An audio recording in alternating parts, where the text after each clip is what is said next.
sehat Ki? Apa kabar pagi ini? Ada sehat-sehat?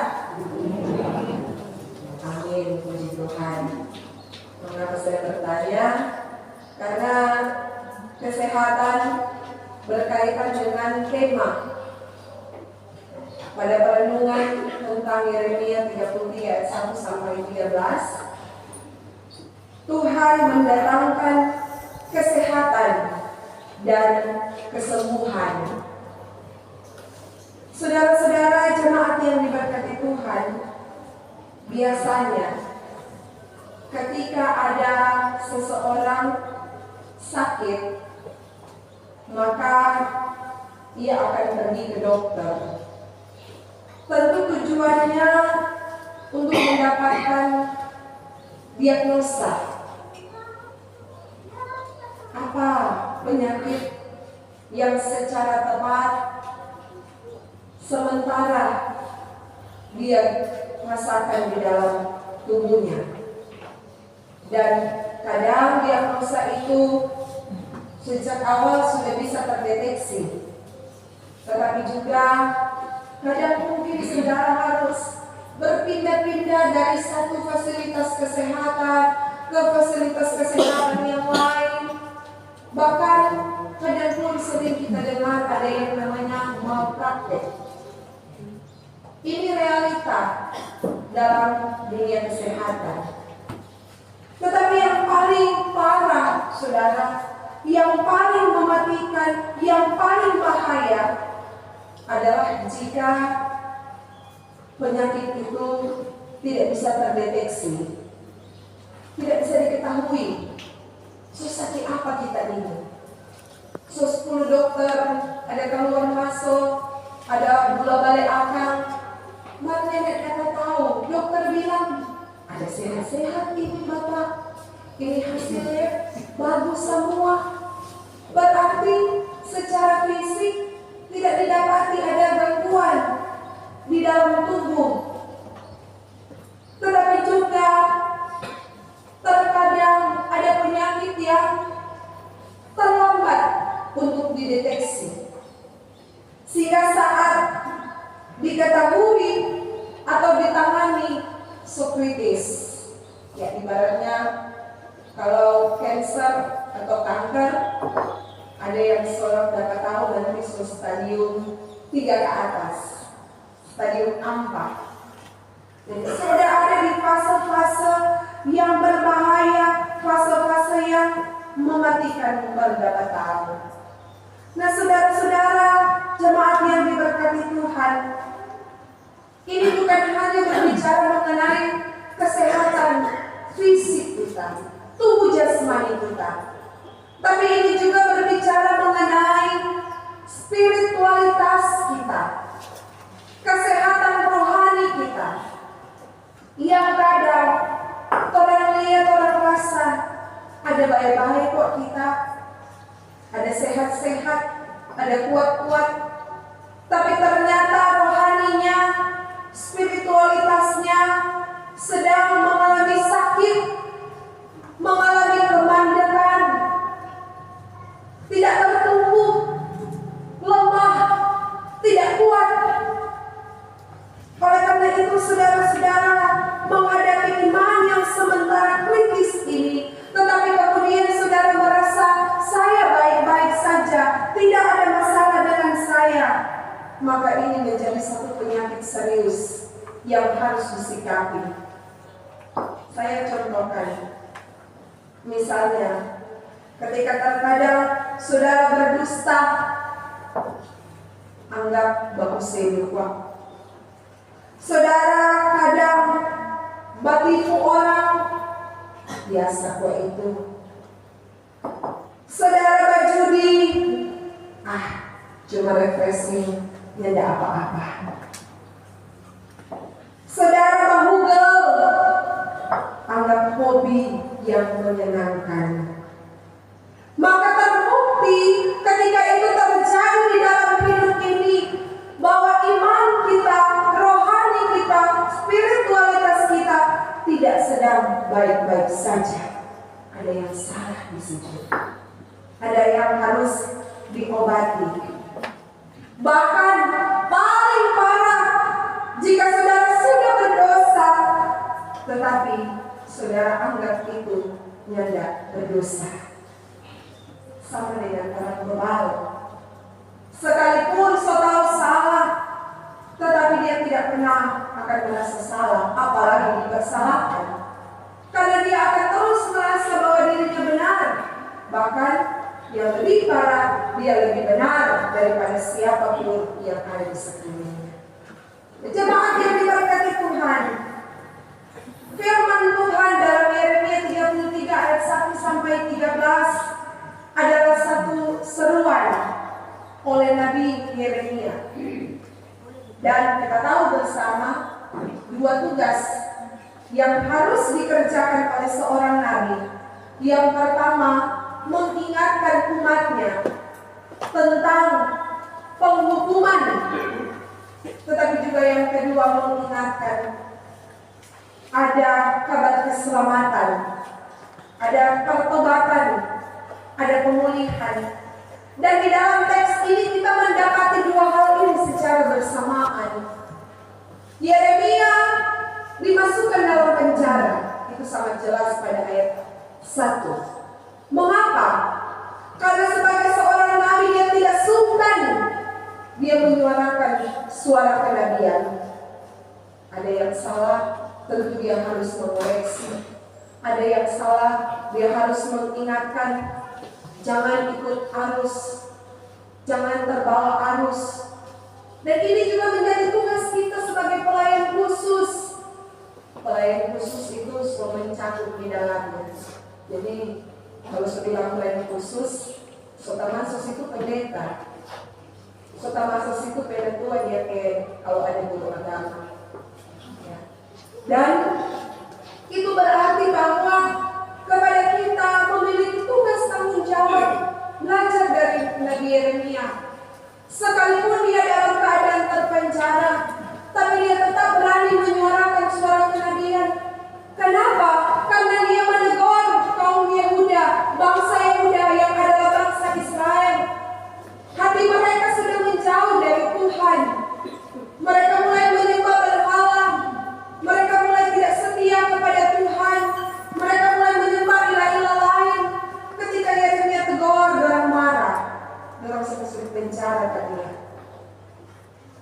Jemaat yang diberkati Tuhan, ketika Tuhan masih mau menegur, mengingatkan lewat pelayan-pelayan Tuhan, maka dengarlah itu sebagai satu teguran kasih. Bukan untuk menjatuhkan, bukan untuk melemahkan, bukan untuk mempermalukan, tetapi itu dinyatakan dengan atas dasar kasih, untuk membangun, untuk menguatkan, untuk menyemangati, untuk menasehati. Dan dikatakan bagaimana umat Tuhan yang adalah kesayangannya Tuhan, yang adalah milik Tuhan, tetapi mereka mengeraskan hati mereka. So itu maksud salah, mereka tetap merasa diri benar. Sehingga apa yang terjadi dikatakan pada ayat yang keempat, ayat yang kelima, Tuhan menyatakan murkanya. Dia menyatakan penghukuman kepada umatnya. Biar lebih kepunyaan, biar lebih dikatakan pilihan Tuhan, mana harus salah dan ada kompromi. Kalau sebagian dosa, dan ada ampun. Karena ini teologi dalam perjanjian lama. Orang yang melakukan dosa, dia harus dihukum. Orang yang hidup dalam dosa dan tidak ada pertobatan, maka kepadanya berlaku penghukuman dari Tuhan. Tuhan mengingatkan mereka. Sotogor mereka Nabi Yeremia, yang nak membaku dengan. Sehingga akhirnya mereka harus mengalami penjajahan di bawah bangsa Kasdim. Bangsa Kasdim ini adalah bagian dari bangsa Babel yang menjajah Israel.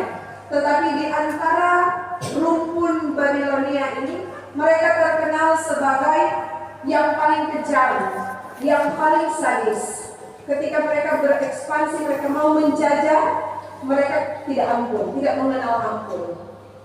Tuhan pakai mereka untuk mengingatkan supaya bertobat, supaya jaga dengar, supaya sadar, supaya hidup dalam kesempatan yang Tuhan berikan. Dan itulah Tuhan kita.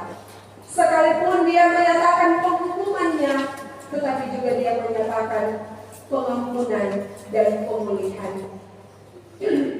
Tetapi bukan berarti saudara-saudara kemudian kita menyepelekan kasih Tuhan. Biar jawabnya apa-apa kok. Biar orang bikin dosa, kasih kok tetap Tuhan mesti ampun. Biar orang bikin salah ulang-ulang, gak masalah. Kalau orang datang di gereja, orang berdoa sungguh-sungguh, orang minta ampun Pak Tuhan, pasti Tuhan akan mesti ampun. Kita salah-salah sama. Orang pandang enteng itu pengampunan Tuhan. Karena dia memang benar adalah Allah yang penuh dengan kasih. Firman ini mengingatkan kepada kita, kalau orang salah, orang berdosa, jangan bikin ulang itu dosa. Karena begitu baiknya Tuhan, sehingga dia menjanjikan keselamatan, dia menjanjikan kesembuhan, dia menjanjikan kesehatan. Dikatakan sangat jelas pada ayat yang ke-6, aku akan mendatangkan kepada mereka kesehatan, kesembuhan. Aku akan meningkatkan kepada mereka kesejahteraan dan keamanan yang berlimpah-limpah. Ada satu kabar keselamatan yang terus dikumandangkan bagi kita, bahwa sekalipun orang sebagai orang berdosa, mari orang tetap datang kepada Tuhan. Orang jangan menjauh dari persekutuan dengan Tuhan. Di gereja ini setiap minggu dalam ibadah pagi, ibadah malam, ada perhitungan jumlah kehadiran jemaat. Secara persentasi yang tercatat di jemaat kita ada 700-an lebih jiwa. Tapi yang hadir beribadah pagi kadang kalau banyak 150, malam kalau pagi sebanyak, malam biasanya di bawah dari itu 120, 130. Berarti yang datang beribadah tidak sampai 300. Untuk 400 ada di mana, saudara? Isi sensus tercatat anggota jemaat, tapi di mana 400 ini? Apakah pagi dan malam saudara tidak punya waktu untuk datang bersekutu di rumah Tuhan? Jangan nanti mau ingat Pak Tuhan ketika saudara sakit. Jangan nanti mau ingat Pak Tuhan ketika saudara ada trouble, ada masalah, ada pergumulan. Seperti ada satu ilustrasi. Ada seorang pekerja proyek, pekerja bangunan. Ketika dia ada di lantai 10, kemudian dia mau menyampaikan pesan kepada rekan kerja yang ada di lantai dasar. Tapi suara amat bising, saudara. Karena itu di proyek, ya. Ada orang yang memalu batu, ada orang yang sementara mengecor. Ketika dia panggil mereka yang ada di bawah tidak kedengaran. Dia ulang-ulang panggil, nyada dan dengar. Dia cari akal, dia cari batu. Dia lihat batu, masa mau lempar dari batu, tunggu dulu. Dia cari mana yang lebih ringan dari batu. Dia raba-raba dari batu, oh syukur Jo, ada doi, ada koin pada kita koji. Coba dia dulu nih koin. Betul, dari atas dia lempar ke bawah, saudara. Dari teman yang ada di bawah, nyata tengok ke atas. Dia lihat ada doi, jadi dia langsung ambil kok isi di koji. Ya, ternyata sama Jo, nggak respon. Dia coba lagi ulang satu kali, sama, nggak respon saudara. Karena dia sepasti, so lempar akan koin, batengok ke atas. Akhirnya dia ambil tuh batu yang dia sudah dapat, coba bagi batu. Dia lempar dari atas ke batu, kebetulan kena pada teman ke kepala. Langsung dia tengok ke atas, dia cari dari mana ini batu ini. Ternyata ketik dan dia ketambang di atas, dan akhirnya dia bisa menyampaikan apa yang dia mau sampaikan. Saudara, kadang Tuhan juga harus bersikap seperti itu pada kita. Tuhan lempar berkat, Tuhan kirim berkat, Tuhan kasih berkat. Orang yang memandang ke Tuhan, orang mau ambil berkat, orang nikmati, orang senang. Jangankan berterima kasih,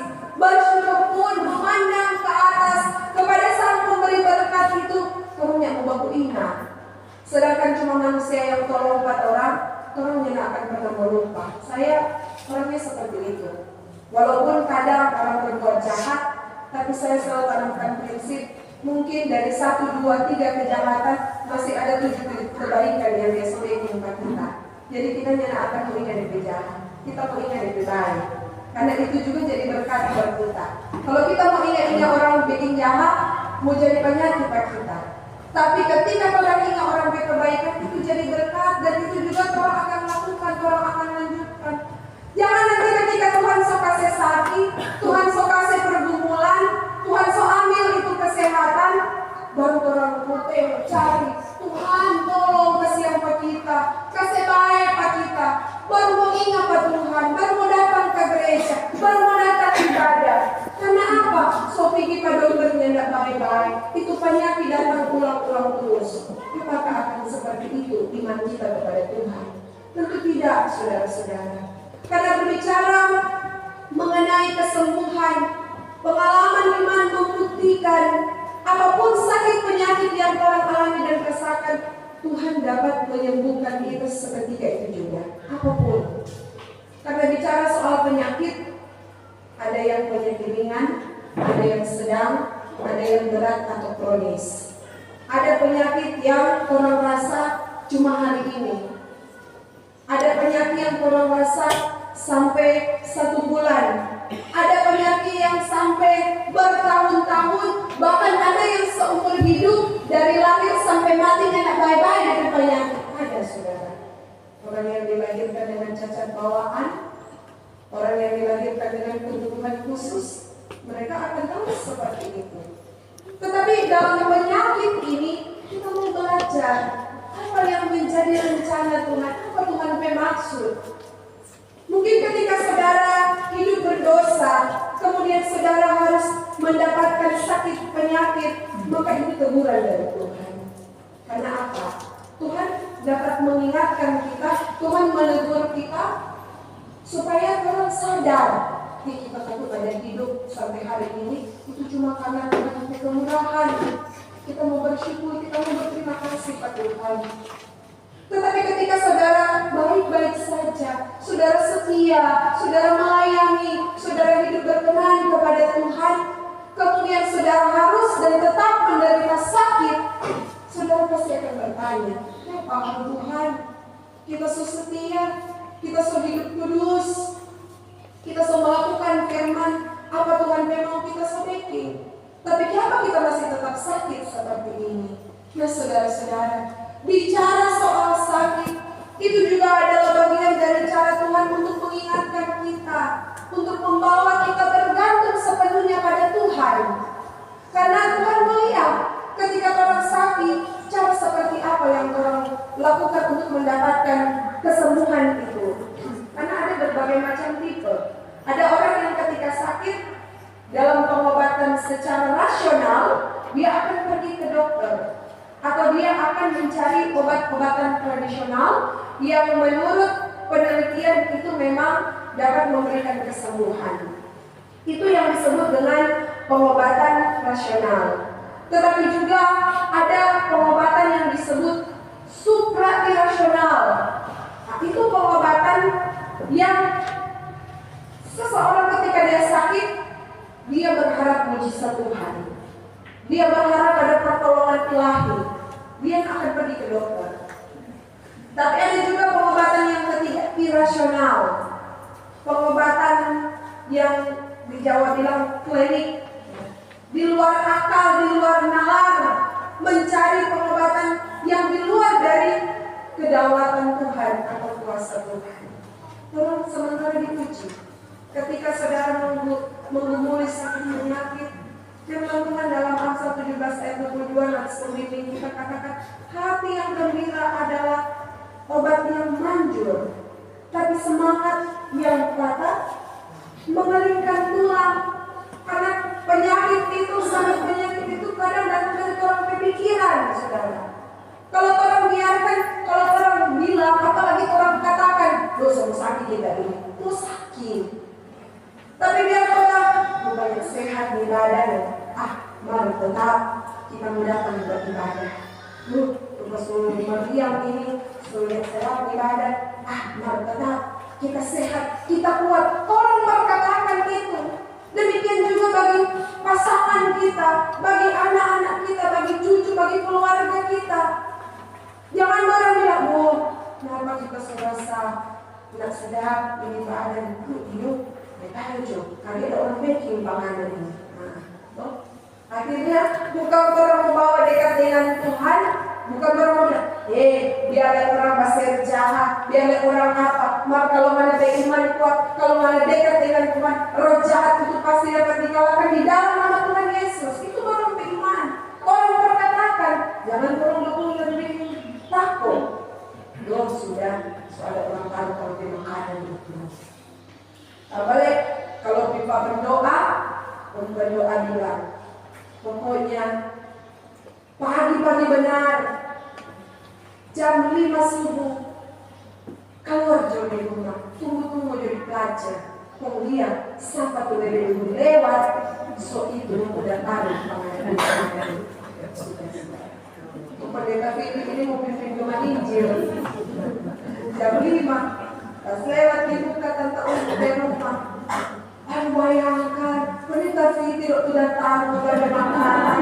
Udah lewat ketemu di rumah ini, udah lewat ke tante di rumah. Padahal ini menjadi satu perenungan dalam hidup kita.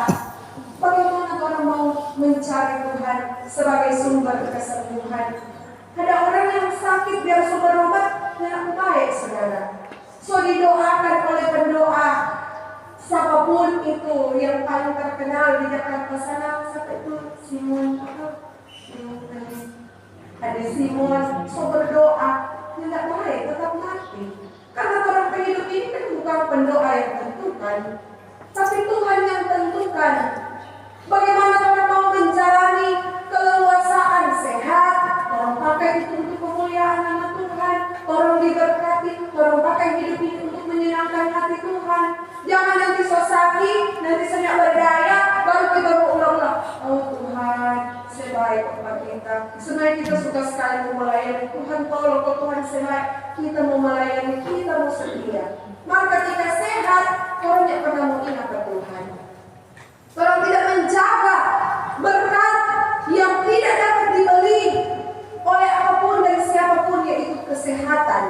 Kesehatan itu berkat.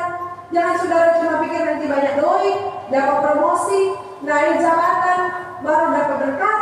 Tapi ketika saudara sehat, saudara bisa berdiri, saudara bisa berjalan, saudara bisa bernafas tanpa oksigen, saudara bisa melihat, saudara bisa mencium. Bahaya kalau sudah bisa mencium. Ada yang kena COVID beberapa waktu yang lalu, sampai sekarang dia katakan, orang mencium-cium kesuntung waktu, cakalang goreng saus, pembawa sadar, baru sholat. Ya kita tidak mencium. Ya pada gara-gara COVID waktu lalu dia dapat terus dia rasakan.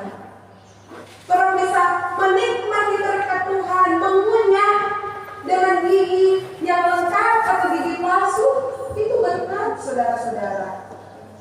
Sehingga saat kita menikmati berkat ini, mari orang bersyukur.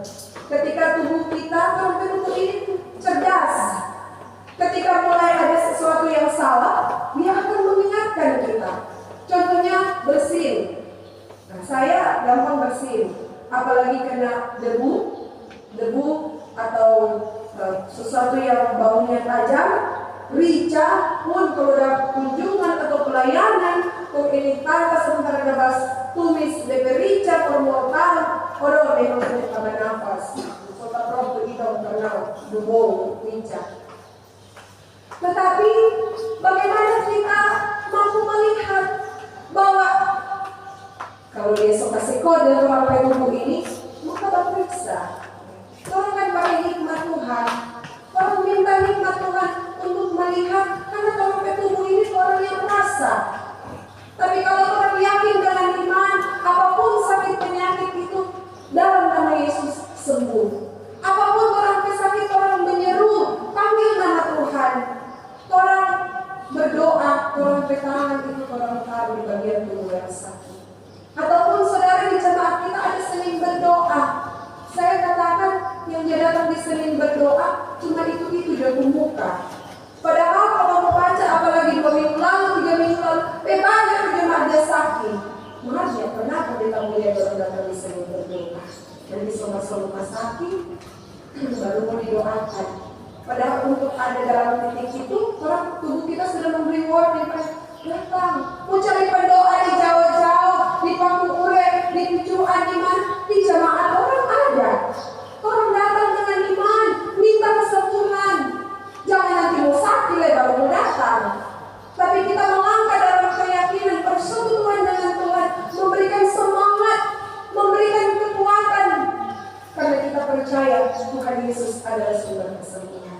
Oleh karena itu saudara-saudara, dikatakan untuk menjalani umur sakit ini, orang harus kendalikan pikiran. Jangan overthinking. Karena saya tahu dari mimbar ini ada bapak ibu saudara yang sekalipun bergumul dalam sakit, tapi tetap berupaya terlihat sehat, tetap terlihat baik-baik saja. Don't worry, kendalikan pikiranmu. Jangan overthinking. Aduh, semua mati kita ini. Aduh, semua mati kita besok. Aduh, semua mati kita minggu depan. Overthinking. Orang hidup ini Tuhan yang atas. Kalau Tuhan bilang mati sekarang, Tuhan kedaulatan. Tuhan bilang nanti mati 50 tahun depan, Tuhan kedaulatan. Jangan berpikir terlalu jauh. Berserah aja pada Tuhan. Kemudian bagaimana orang ketika mengalami sakit, berdamai dengan sakit.